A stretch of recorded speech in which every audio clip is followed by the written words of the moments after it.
ত্রয়োদশ জাতীয় সংসদ নির্বাচনে ২৯৯টি আসনের ফলাফল আসতে শুরু করেছে।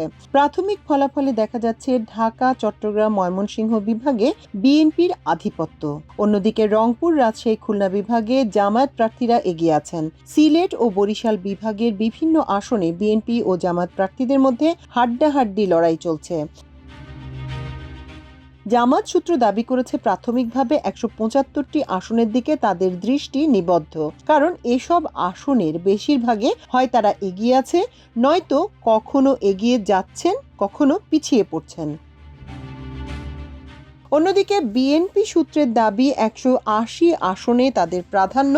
জামায়াত প্রার্থীদের সঙ্গে দেশের বিভিন্ন আসনে তাদের প্রার্থীদের তীব্র প্রতিদ্বন্দ্বিতা চলছে। তবে প্রাথমিকভাবে সংখ্যায় বিএনপি প্রার্থীরাই এগিয়ে আছেন। কয়েকটি আসনের প্রাথমিক ফলাফলে দেখা গেছে কুমিল্লা ৪ আসনে এনসিপির হাসনাত আব্দুল্লাহ প্রায় ১.৫ লাখ ভোটের ব্যবধানে জয়ী হয়েছেন।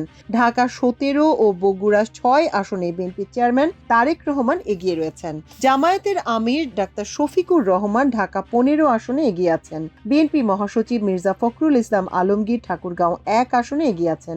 ঝিনাইদহ ১ আসনে বিএনপির প্রার্থী সাবেক অ্যাটর্নি জেনারেল আসাদুজ্জামান ১,৭১,০০০ ভোট পেয়ে বেসরকারিভাবে নির্বাচিত হয়েছেন। এনসিপির সদস্য সচিব আক্তার হোসেন রংপুর থেকে নিশ্চিত বিজয়ের পথে রয়েছেন। সাবেক চাঁপাইনবাবগঞ্জের ৩টি আসনে জামায়াত প্রার্থীরা নিশ্চিত বিজয়ের পথে। অন্যদিকে ভোলা ১ আসনে বিপুল ভোটে এগিয়ে আছেন বিএনপি জোটের আন্দালিব রহমান পার্থ। ১১৪টি কেন্দ্রের মধ্যে ১০টি কেন্দ্রের ফল অনুযায়ী পার্থ পেয়েছেন ১০,৮২৮ ভোট। তার নিকটতম প্রতিদ্বন্দ্বী জামায়াতের মোহাম্মদ নজরুল ইসলাম পেয়েছেন ৩,৮৬৪ ভোট।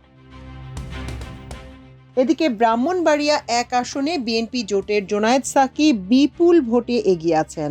৯৮টি কেন্দ্রের মধ্যে ১০টি কেন্দ্রের ফল অনুযায়ী সাকি ৭,৫৮৫ ভোট পেয়েছেন। তার প্রতিদ্বন্দ্বী জামায়াত প্রার্থী মোহাম্মদ মহসিন পেয়েছেন ৩,০০৬ ভোট।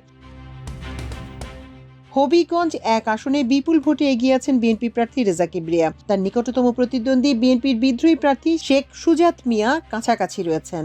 ঢাকা ১৩ আসনে জামাত জোটের মামুনুল হক ও বিএনপির ববি হাজ্জাজের মধ্যে তীব্র প্রতিদ্বন্দ্বিতা চলছে। ১৩৮টি কেন্দ্রের দুটির ফল অনুযায়ী ববি হাজ্জাজ পেয়েছেন ৭১৫ ভোট, মামুনুল হক পেয়েছেন ৮৪৪ ভোট। এছাড়া ঢাকা ৮ আসনে বিএনপির মির্জা আব্বাসের সঙ্গে জামায়াত জোটের নাসির উদ্দিন পাটোয়ারির তীব্র প্রতিদ্বন্দ্বিতা চলছে। সিলেট ২ আসনে বিএনপি নেতা ইলিয়াস আলীর স্ত্রী তাহসিনা রুশদীর লুনা বিপুল ভোটে এগিয়ে আছেন। ঢাকা ১৪ আসনে এগিয়ে আছেন জামায়াতের ব্যারিস্টার আরমান। মাল্টিমিডিয়া ডেস্ক, আমার দেশ।